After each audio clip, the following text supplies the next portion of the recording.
কি হলো, দরজা খুলছো না? আমি জানি কি এসছে, সেজন্য খুলি না। চলো।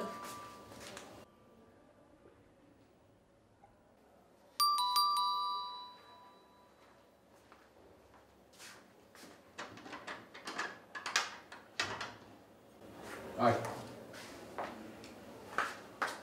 বস।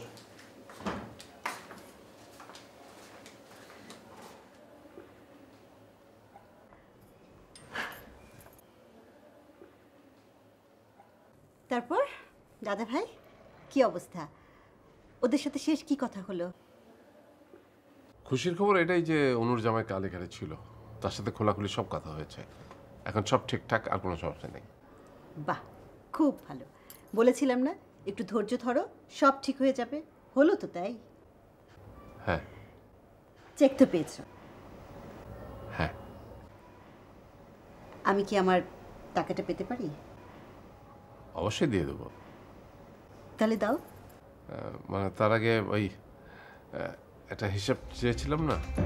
কিসের হিসাব? না মানে ওই যে অনু আর ভূমির বিয়েতে তুই যে খরচ করেছিস, তার একটা হিসাব দিলে ভালো হয় না? ও, তুমি আমাকে বিশ্বাস করছো না?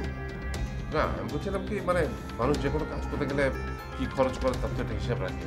তুইও নিশ্চয়ই অনু আর ভূমির বিয়েতে খরচগুলো একটা হিসেবে রেখেছিস। আচ্ছা, আমার বাড়িতে কিছু কিছু হিসাব লেখা আছে। সেটাই আমাকে দিলে হবে, মানে ঠিক আছে না? না, ঠিক নেই দাদা ভাই। তুমি আমাকে অবিশ্বাস করছো, আমার সেটা ভেবেই কষ্ট হচ্ছে। অবিশ্বাসের তো কিছু নেই, তোর ভুল ধারণা।